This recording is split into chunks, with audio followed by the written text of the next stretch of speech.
સમ્યક દર્શન પદની પૂજાનો પ્રારંભ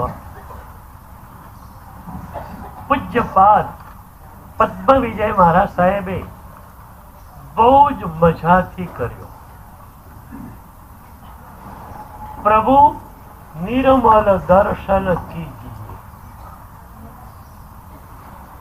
પહેલી વાર એ કડી વાંચી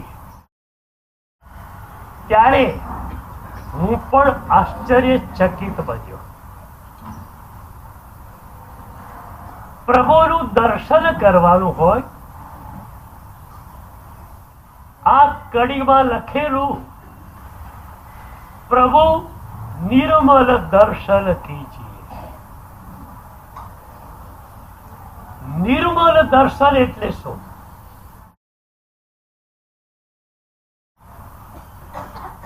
એ પછી નિર્મલ દર્શન શબ્દના બે અર્થો સમજાયા. એક અર્થ ભક્તના સ્તર પર છે, બીજો સાધકના સ્તર પર છે.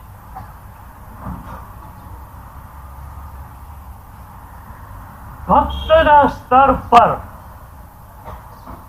નિર્મલ દર્શન એટલે શું? આંખોમાંથી આંસુની ધાર ચાલતી હોય, ગળેથી ડૂસકા પ્રગટતા હોય અને જે પ્રભુનું દર્શન થાય એને ભક્તના સ્તર પર નિર્મલ દર્શન કહેવાય છે. દેરાસરના પગથિયા ચડ્યા, પ્રભુને જોયા, એ જ ક્ષણે આંખોમાંથી આંસુની ધાર ચાલુ થઈ જાય. આ પ્રભુ, એ જ પ્રભુ મને નરક અને નિગોદમાંથી ઉચકીને મનુષ્ય ભાવમાં લઈ આવ્યા.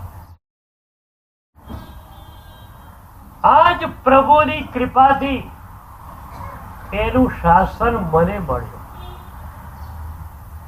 આજ પ્રભુની કૃપાથી સાધનાના અને ભક્તિના માર્ગ પર હું 2-4 ડગલા પણ માંડી શક્યો. આ પ્રભુ, ઈ પ્રભુ સામે દેખાય, આંખમાંથી આંસુનો ધોધ ચાલુ થઈ જાય તો આંસુની સાથે કરાયેલું દર્શન એ ભક્તના સ્તર પર નિર્મલ દર્શન.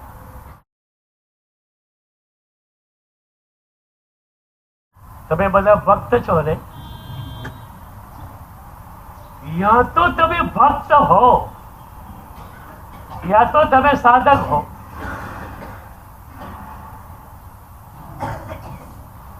જેણે 100% કર્તૃત્વ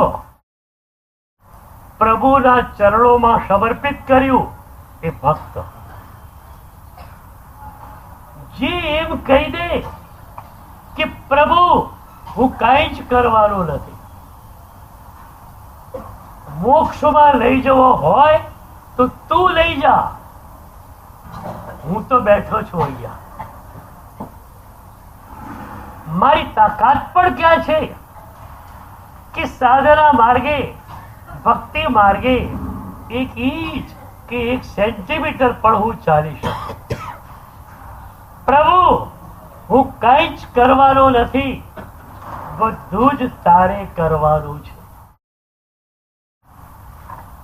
સંપૂર્ણતયા પોતાની સાધનાના કર્તૃત્વને પ્રભુ પર જે મૂકી દે એ ભક્ત.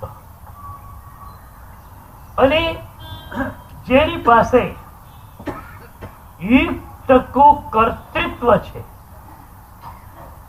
સાધક પણ 99% કર્તૃત્વ પ્રભુની ઉપર જ સોંપી દેશે. પણ મારા પ્રભુએ કહ્યું છે એ રીતે મારે ચાલવું છે, આ વિચાર સાધકની પાસે છે. એટલે 1% કર્તૃત્વ સાધકની પાસે છે. તો 99% કર્તૃત્વ જે પ્રભુની પર છોડે એ સાધક, 100% કર્તૃત્વ પ્રભુની પર છોડી દે એ ભક્ત. ભક્તના માટે નિર્મલ દર્શન, આંખોમાંથી આંસુની ઝડી વરસી રહી છે. મારા ભગવાન, મારા ભગવાન, મારા ભગવાન.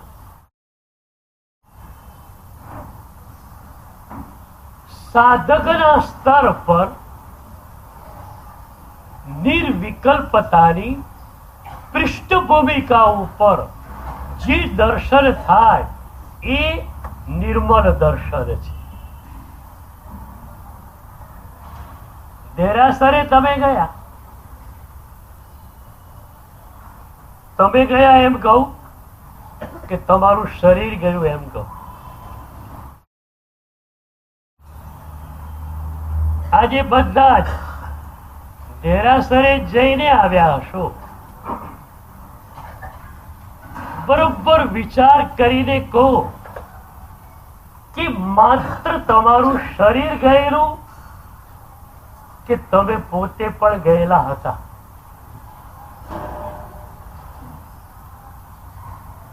કદાચ તમે ગયેલા હતા, મન પણ તમારું ત્યાં હાજર હતું,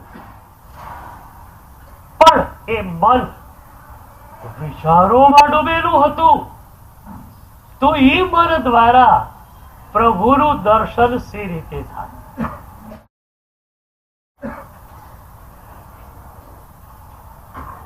ઘણા ભક્તો દેરાસરે જઈને આવે, એમને પૂછવામાં આવે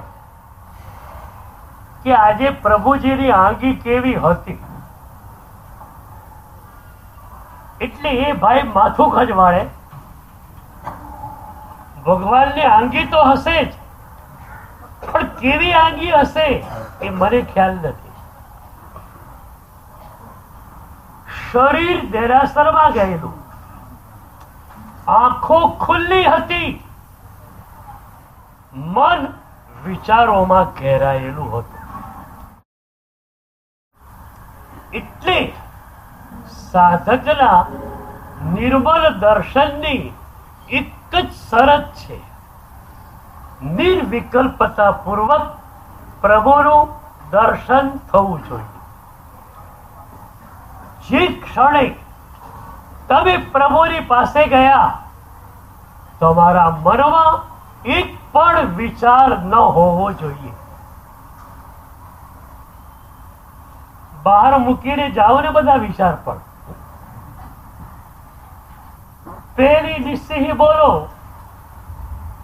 બધા જ વિચારોને બહાર મૂકી દો. વળતા તમારા લઈ જાઓ વિચાર, બીજાના લઈ જાઓ, મને કોઈ વાંધો નથી, પણ કમસે કમ દેરાસરમાં આવો ત્યારે એક પણ વિચાર જોઈએ નહીં, હોવી જોઈએ. કે વિકલ્પો આવે છે શેના કારણે? વિકલ્પો રાગ, દ્વેષ, અહંકાર આદિને કારણે આવે છે. ધારો કે બિલકુલ વિચાર દેરાસરમાં ગયા અને નથી, પણ એક વ્યક્તિ આવી ગઈ, તમારી આગળ ગબારા પાસે ઊભી રહી, તમને એના પ્રત્યે અણગમો છે, તિરસ્કાર છે, તરત જ દ્વેષના વિચારો ચાલુ થઈ જવા. એટલે વિકલ્પોને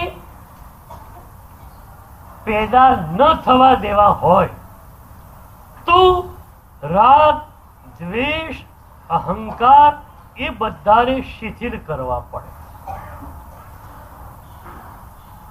હવે એ વિચાર કરીએ, પરમાત્માના દરબારમાં હોઈએ, પ્રભુનું અપરૂપ રૂપ આપણી સામે હોય. કેવું રૂપ? કોટી દેવ મિલકર ન કર શકે, એક અંગુષ્ઠ રૂપ પ્રતિછંદ, એસો અદ્ભુત રૂપ તિહારો, માનું વર્ષત અમૃત કે બોલ. કરોડો દેવો ભેગા થાય અને પોતાના રૂપના જથ્થાને એકઠો કરે તો પણ એ રૂપ પ્રભુના ચરણના અંગૂઠા જેટલું થતું નથી. આવું રૂપનું એક્સ્ટ્રીમ પોઈન્ટ આપણી આંખોને માટે, આપણા મનને માટે ઓછો થઈને આવેલું હોય, એ વખતે બીજી વ્યક્તિ પર રાગ કે દ્વેષ થઈ શકે ખરો? તમે 2 મિનિટ માટે પણ પ્રભુને પૂરેપૂરું મન સોંપી દો ને, તો પ્રભુ તમારા મનને એવું તો પકડી રાખશે કે તમારું મન રાગ દ્વેષમાં જઈ શકશે નહીં. પણ તમે પ્રભુને મન આપતા નથી. કેટલું કેટલું તમે પ્રભુને આપો. કરોડો રૂપિયા ખર્ચીને સ્વદ્રવ્યથી દેરાસર તમે બનાવો. એ પ્રભુની ભક્તિ માટે લાખો રૂપિયાના ચડાવા તમે બોલો. શંખેશ્વર ગયા, પાલીતાણા ગયા, અભિષેકનો ચડાવો 1 લાખ માણ, તમારા 1.25 લાખમાં. જે પ્રભુની ભક્તિ માટે તમે આટલી સંપત્તિ છોડી શકો, જે પ્રભુની ભક્તિ માટે શરીરના રાગને પણ તમે છોડી શકો, 3 ટાઈમ ખાનારા તમે માસક્ષમણ કરી શકો. કારણ શું? પ્રભુએ કહ્યું છે માટે મારે કરવું છે. જે પ્રભુ પ્રત્યેની ભક્તિથી કરોડો રૂપિયા તમે ખર્ચી શકો, જે પ્રભુ પરની ભક્તિથી તમારા શરીરના રાગને તમે છોડી શકો, એ પ્રભુને તમારું મન આપવાનું છે. તૈયાર? પ્રભુ તૈયાર? તમારું ગંદુ મન એને પણ લેવા પ્રભુ તૈયાર. તમે તૈયાર આપવા માટે? તો દેરાસરમાં ગયા, મન પ્રભુને આપી દીધું, પછી તમે દેરાસરની બહાર ન નીકળો ને ત્યાં સુધી પ્રભુ તમને બરોબર પકડી રાખશે. દેરાસરની બહાર નીકળ્યા પછી પણ જો તમે એ વિચારોમાં વહી શકો તો તમે તમારા અસ્તિત્વને એક ક્ષણોમાં પણ પ્રભુમય બનાવી શકો. હવે આજે આપણે આના ઉપર ફોકસ થઈ. પદ્મ વિજય મહારાજ સાહેબે સમ્યક દર્શનની એક ત્રિપદી આપી છે પૂજામાં. પહેલા ચરણમાં આ વાત કરી, પ્રભુ નિર્મલ દર્શન કીજી. એટલે કે સમ્યક દર્શનની પ્રાપ્તિ પહેલા તમારી પાસે પ્રભુનું નિર્મલ દર્શન જોઈશે. બીજા ચરણમાં સમ્યક દર્શનની વ્યાખ્યા આપે છે. અને ત્રીજા ચરણમાં એ સમ્યક દર્શન મળે પછીની ભાવ દશા કેવી હોય એની વાત કરે છે. તો સમ્યક દર્શન આપણે મેળવવું જ છે. તો એના માટેનું પૂર્વ ચરણ આ પ્રભુ નિર્મલ દર્શન. હવે ચાલો દેરાસરમાં ગયા. પ્રભુ મન લેતા નથી કે તમે મન આપતા નથી, જે હોય તે. એ તમારા બેની વાત. આપણે એવું કંઈક કરીએ કે તમે સાધક છો અને તમે નિર્મલ દર્શન કરી શકો.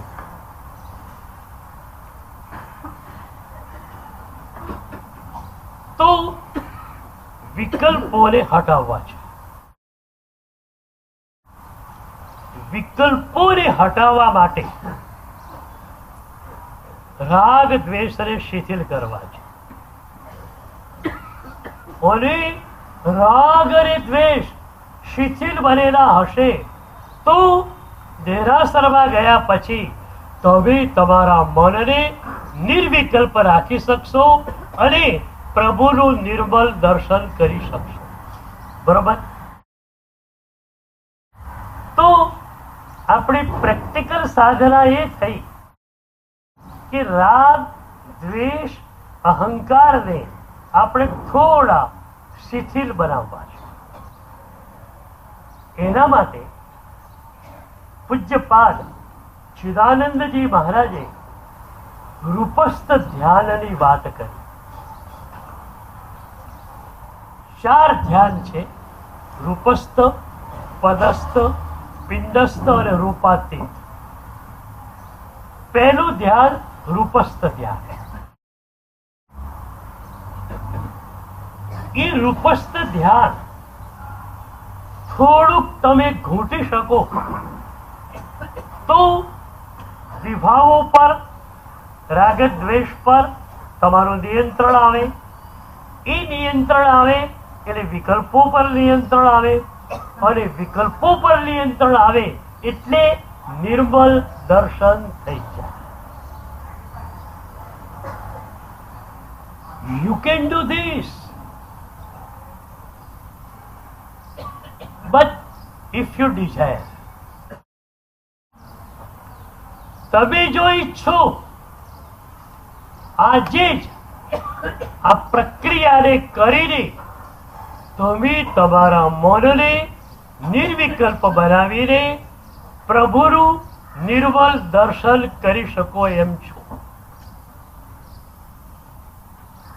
બટ ઇફ યુ ડિઝાયર, જો તમને થાય કે સમ્યક દર્શન માત્ર પ્રભુના નિર્મળ દર્શનથી મળી જતું હોય તો શા માટે હું નિર્મળ દર્શન ન કરું? સમ્યક દર્શન જોઈએ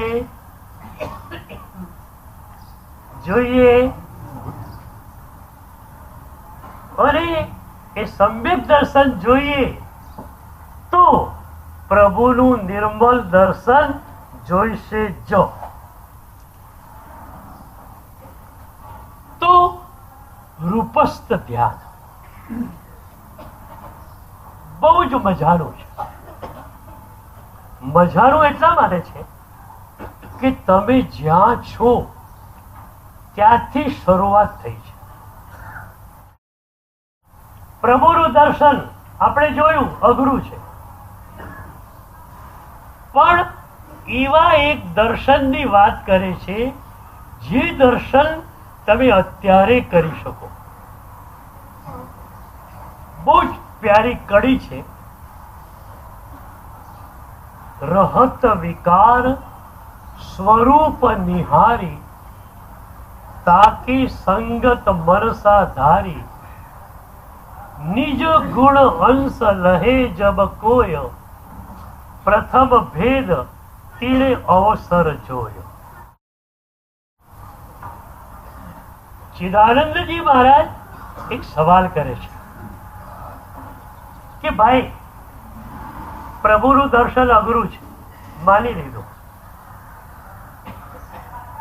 તું નૌકાશીનું પછખાણ પાડીને ચા પીતો હોય, ચા ટેસ્ટી હોય, વળી એ ટેસ્ટી ચામાં તને આસક્તિ થતી હોય, તો તારા મનની અંદર જે આસક્તિ ઊભી થાય છે એને તો જોઈ શકે કે નહીં? સીધી વાત. ચા પીવા બેઠા, ટેસ્ટી ચા છે, એક એક ઘૂંટડો સિપ કરો છો, વાહ, મજાની ચા છે, ટેસ્ટી ચા, ગરમા ગરમ ચા. તો એ વખતે તમારા મનમાં જે આસક્તિ ઊભી થઈ એને તમે જોઈ શકો છો? જોઈ શકો? બે મન થયા તમારા. એક મન આસક્તિને કરનારું, બીજું મન આસક્તિને જોવાનું થાય. આસક્તિ શિથિલ થયા વગર રહે નહીં. ક્રોધ તમારા મનમાં આવે છે, પણ તમે ડિવિઝન પાડતા નથી. તમે એ વખતે પૂરા ને પૂરા ક્રોધ કરનારા તરીકે હો છો. જેમ ચા પીવામાં ડિવિઝન પાડ્યું, એક મન આસક્તિ કરે છે, બીજું મન આસક્તિને જુએ છે, એમ એક મન ક્રોધમાં વહે છે, બીજું મન ક્રોધને જુએ છે. પછી જોનારને ધીરે ધીરે ધીરે આપણે ઉચકીએ, કરનાર શું થઈ જશે? રાગ અને દ્વેષને, ઈર્ષાને અને અહંકારને શિથિલ બનાવવા માટે બહુ જ મજાની પ્રાયોગિક સાધના આપી. આમાં તો અઘરું કઈ નથી ને. ચા પીવાની ના પાડતા નથી, દૂધપાક કે બાસુંદી ખાવાની ના પાડતા નથી, પણ એ વખતે આસક્તિ ઉઠે તો એને જોવાનું કહે છે. એ જ રીતે ક્રોધ ન કરો એ વાત તમારા માટે અત્યારે નથી, પણ ક્રોધ ઉઠે ત્યારે એક મન ક્રોધની અંદર ઇન્વોલ્વ થયેલું છે, બીજું મન એ ક્રોધને પણ જુએ છે. પછી ક્રોધને જોનાર એકદમ વધી જશે, ક્રોધને કરનાર એકદમ નાનું થઈ જશે. તો વિભાવો પર નિયંત્રણ આવ્યું, એના કારણે વિકલ્પો પર નિયંત્રણ આવ્યું, અને વિકલ્પો પર નિયંત્રણ આવ્યું તો પ્રભુનું નિર્મલ દર્શન થઈ ગયું. હવે એ નિર્મલ દર્શન કેવું હોય છે એની વ્યાખ્યા પદસ્થ ધ્યાનમાં આપે છે.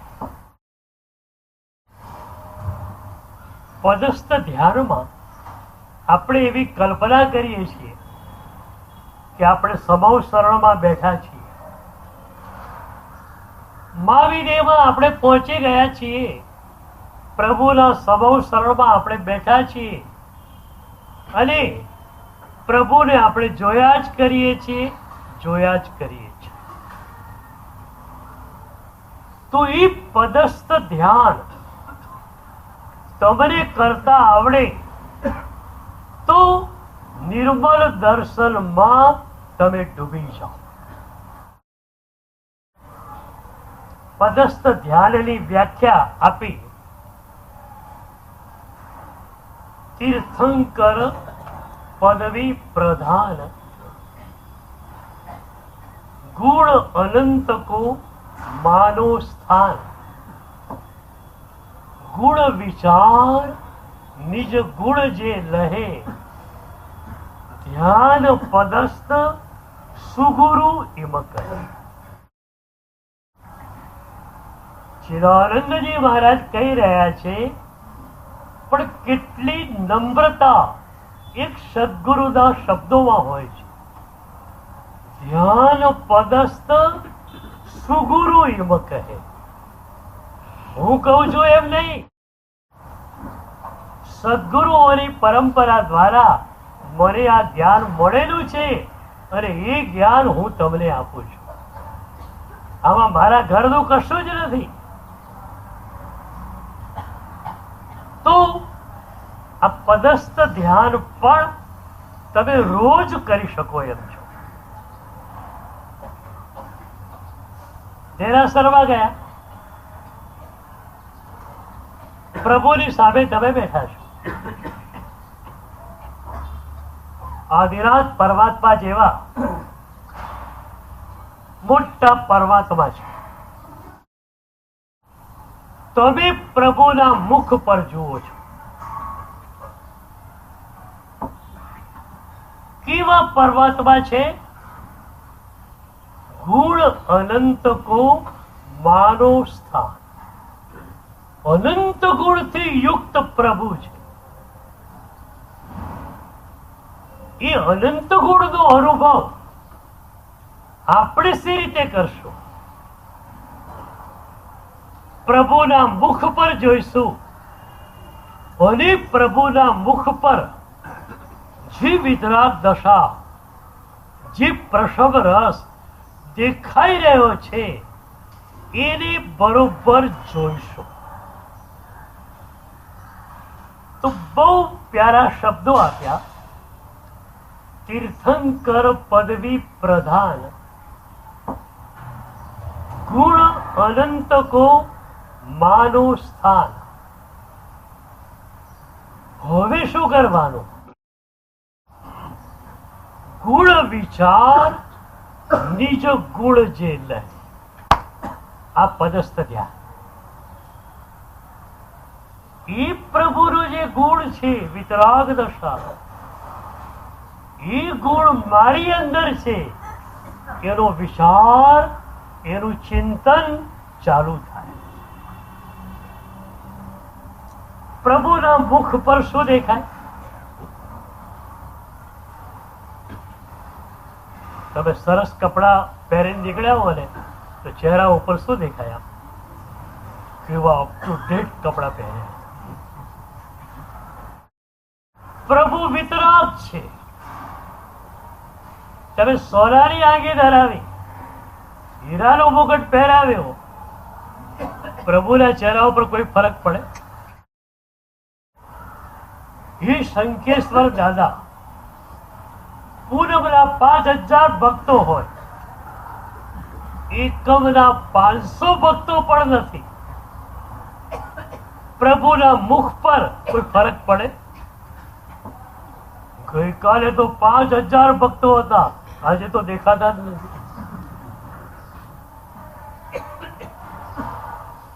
પ્રભુ સ્વયં સંપૂર્ણ છે. પ્રભુ કે જે 5000 હોય કે 500 હોય કે એકે ના હોય, એને તારી બાજુ નાખ. મારી બાજુ તો હું સ્વયં સંપૂર્ણ થઈને મારામાં બેઠો છું. તો એ પ્રભુની જે વિતરાગ દશા છે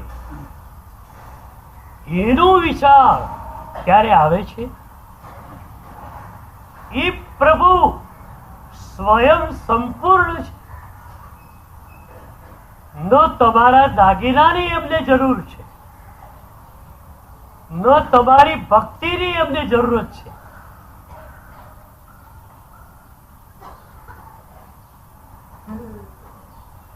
એવા સ્થાનોમાં પરમાત્મા છે જ્યાં કોઈ પૂજા કરનાર ન હોય. પણ પરમાત્માને શું? ઘણી વાર આપણે કહીએ ભગવાન અપૂજ રહ્યા. અરે ભગવાન અપૂજ રહ્યા કે તું અપૂજ રહ્યો ભાઈ?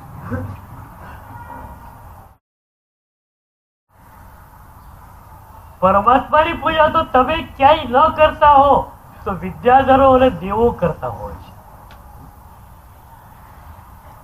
તો પ્રભુ સ્વયં સંપૂર્ણ છે.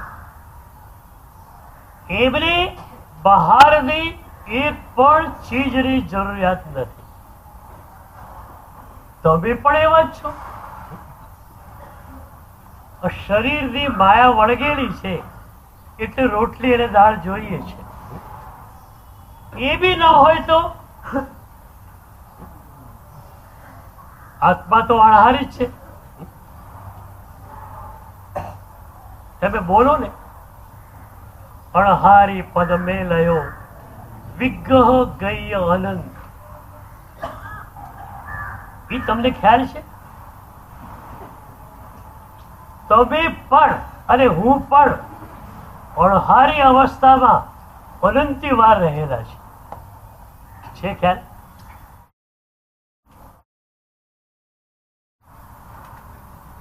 એક આત્મા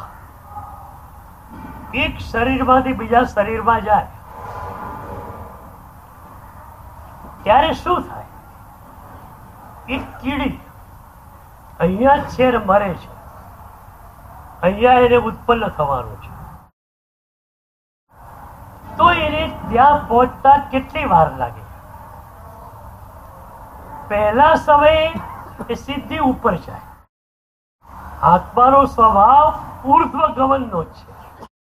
પહેલી ક્ષણે આત્મા ઉપર જાય, પછી કર્મ એને પકડી લે છે. બીજી ક્ષણે એ વર્ટિકલમાં ફંટાય, આમ થાય. ત્રીજા સમયે જ્યાં ઉત્પન્ન થવાનું છે ત્યાં પહોંચે છે. આહારની સંજ્ઞા કેવી લાગુ પડેલી છે કે જે ક્ષણે શરીરમાંથી વિદાય લઈએ એ ક્ષણે પણ છેલ્લો આહાર લઈને નીકળીએ છીએ. અને જે ક્ષણે નવા શરીરમાં પેસીશું આહાર સંજ્ઞાને કારણે આહાર લેવાનું શરૂ થઈ જશે. પણ વચ્ચેનો એક સમય જે રહ્યો એમાં તમે આહાર લીધો નહીં, એટલે અણહારી દશા તમને મળી. પણ પ્રભુની આગળ આપણે કહીએ છીએ પ્રભુ એ અણહારી દશા એકાદ બે સમયની નહીં, શાશ્વતીના લયની અણહારી દશા મને આપી. તો તમે સ્વયં સંપૂર્ણ છો. હવે આપણે એમાં થોડા આગળ વધીએ. તમે સ્વયં સંપૂર્ણ છો, હું પણ સ્વયં સંપૂર્ણ છું.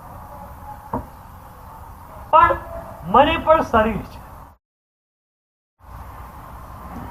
શરીર છે એટલે હું આહાર લઉં છું. પણ પ્રભુની આજ્ઞાનું પાલન હું બરોબર કરતો હોઉં તો મારું શરીર આહાર લેશે, મારું મન આસક્તિમાં નહીં જાય. મારું શરીર વસ્ત્ર પહેરશે, મારા મનમાં એની આસક્તિ નહીં હોય. પ્રભુ શું કરે તમને સમજાવું. તો શરીર રહ્યું, શરીર માટે આહાર રહ્યો, શરીર માટે વસ્ત્રો રહ્યા, પણ કર્મનો બંધ છૂટી ગયો. ગમવું અને અણગમવું પ્રભુએ લઈ લીધા.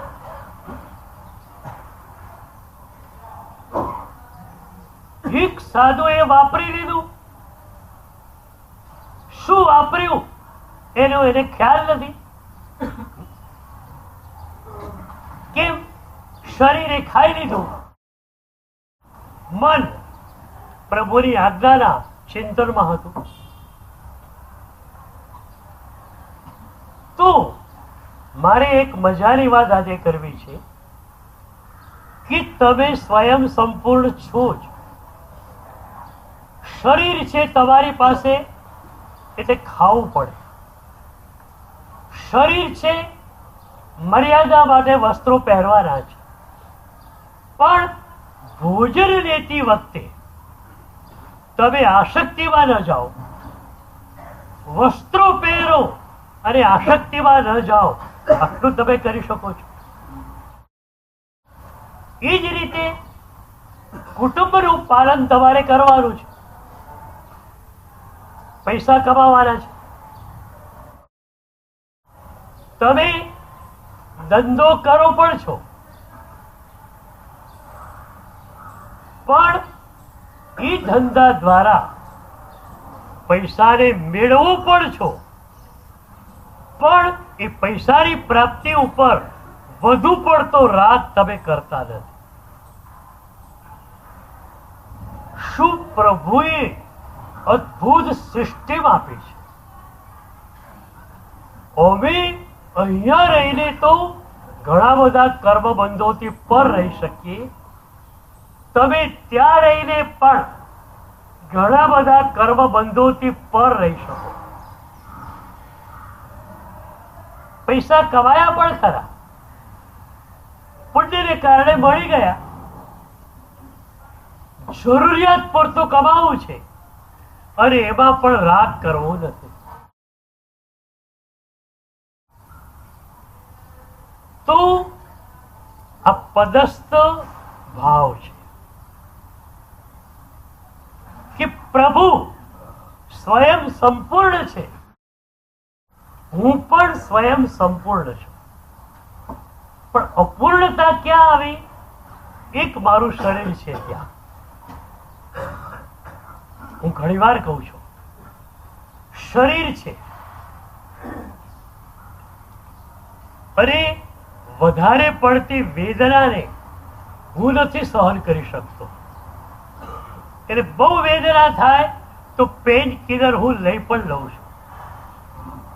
પણ એક વસ્તુ પ્રભુએ કરી આપી, શરીર પ્રત્યેનું અટેચમેન્ટ પ્રભુએ તોડી નાખ્યું. ગમે તેવો રોગ થાય, ડોક્ટરો ડાયાગ્નોસિસ કરે કે થોડાક સમયનો મામલો છે, તમે એને આરામથી સાંભળી શકો. એકવાર જવાનું જ છે ને. ક્યારેક જવાનું છે, ક્યારે જવાનું છે ખબર નથી. બરોબર. એક અમદાવાદી ભાઈ એમના વેવાઈને ત્યાં એક ગામડામાં ગયા. સાંજના સમયે ગયા, ભોજન કર્યું, વાતચીત થઈ ગઈ રાત્રે. સવારે અમદાવાદીને પાછું અમદાવાદ આવવું છે.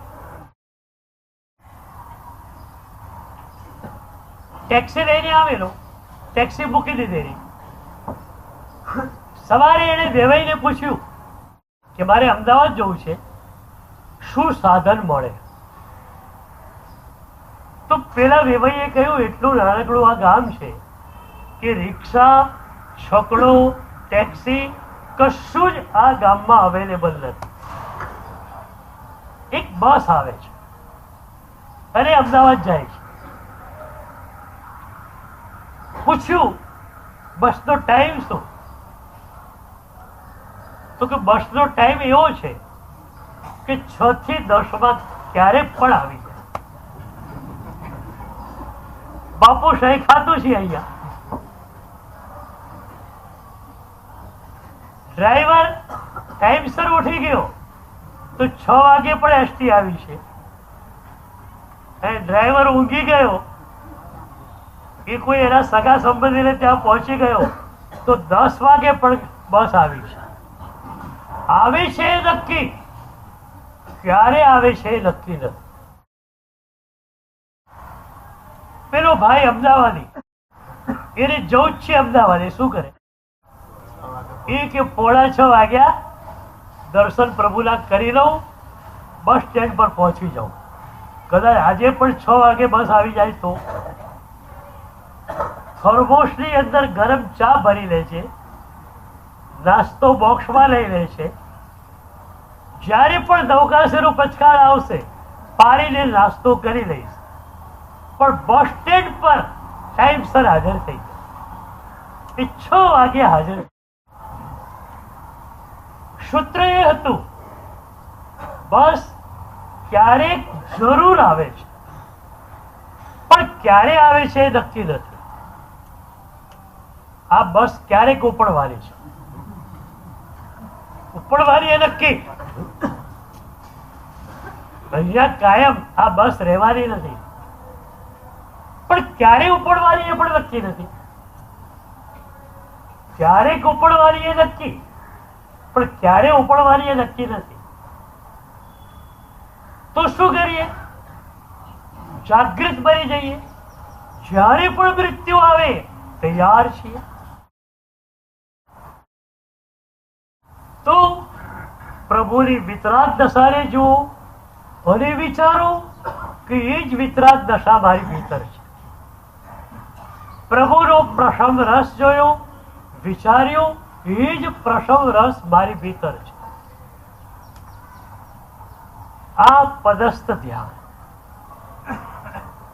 પદ્મ વિજય મહારાજ સાહેબે આપેલું પહેલું ચરણ અહીં પૂરું થયું કે પ્રભુ નિર્મલ દર્શન કી. પ્રભુના ગુણોનું દર્શન થયું અને એ ગુણો સત્તા રૂપે મારી ભીતર પડેલા છે. આવું દર્શન થયું, એને કહ્યું નિર્મલ દર્શન. બીજા ચરણે સમ્યક દર્શન, એની વ્યાખ્યા આપી શુદ્ધ ગુજરાતીમાં. આત્મ જ્ઞાન કો અનુભવ દર્શન સરસ સુધારસ પીજી. સમ્યક દર્શન એટલે શું કે છે? સરસ સુધારસ પીજી. અમૃતના ઘૂંટડે ઘૂંટડા પીવાના. એ સમ્યક દર્શન છે શું? ડેફિનેશન આપે છે, આત્મ જ્ઞાન કો અનુભવ દર્શન. આત્મ જ્ઞાન તમારી પાસે છે. મારો આત્મા નિર્મળ છે, મારો આત્મા વિતરાગ દશામાં રહેલો છે. આ જ્ઞાન, શાબ્દિક જ્ઞાન કે વૈચારિક જ્ઞાન તમારી પાસે છે. એ જ્ઞાન અનુભૂતિમાં આવે એનું નામ સમ્યક દર્શન. આત્મ જ્ઞાન કો અનુભવ દર્શન સરસ સુધારસ પી. સમ્યક દર્શન આવે એટલે હું કોણ છું એની અનુભૂતિ ચાલુ થઈ ગઈ. ચોથા ગુંઠાણે એ અનુભૂતિ સામાન્ય હશે, પાંચમે અને છઠ્ઠે થોડી વધશે, અને છઠ્ઠમે ગુંઠાણે, સાતમે ગુંઠાણે તો એ બિલકુલ સ્પષ્ટ ક્લેરિટી થઈ જશે. આત્મ તત્વ અલગ પડી જશે અને પર તત્વ અલગ પડી જશે. સ્વ અલગ, પર અલગ. તો સમ્યક દર્શન પદની વ્યાખ્યા કરી, આત્મ જ્ઞાન કો અનુભવ દર્શન. નિર્મલ દર્શન કીજીએ એ પહેલા ચરણમાં પ્રભુના ગુણને જોવા સુધી આપણે પહોંચી ગયેલા. એ ગુણનું દર્શન હવે બીજા ચરણે ગુણની અનુભૂતિમાં પલટાય છે. તમે આનંદની ધારામાં રહો છો. એક મુનિ, એક સાધ્વી સતત આનંદની ધારામાં હોય. રતિ અને અરતિ એ સંસાર. આનંદની ધારામાં વહેવું એ સમ્યક દર્શન. એ સમ્યક દર્શન મળે પછી શું થાય? તો ત્રીજું ચરણ મૂક્યું, ઇહથી હોવે દેવ ગુરુ ફૂની ધર્મ રંગ અઠ્ઠી મચ્છી. એ સમ્યક દર્શન મળે, એ આત્માનુભૂતિ મળે, પછી પ્રભુ પ્રત્યેનો, સદગુરુ પ્રત્યેનો અહોભાવ એટલો બધો વધી જાય છે કે નસોની અંદર પછી લોહી દોડતો નથી, પ્રભુ પ્રત્યેનો અનુરાગ દોડે છે. આ પ્રભુની કૃપા, આ સદગુરુની કૃપા મને સમ્યક દર્શન મળે. માત્ર 3 ચરણ, અને એ નવપદ પૂજામાં, સમ્યક દર્શન પદની પૂજામાં પદ્મ વિજય મહારાજ સાહેબે આપ્યા. નિર્મળ દર્શન પહેલું ચરણ, આત્માનુભૂતિ બીજું ચરણ, અને એ આત્માનુભૂતિ થયા પછી પ્રભુ અને સદગુરુ પ્રત્યે જે અત્યંત ભક્તિ ઉભરાય એ ત્રીજું ચરણ. આ 3 ચરણો તમને બધાને જલ્દી મળે એવો આશા.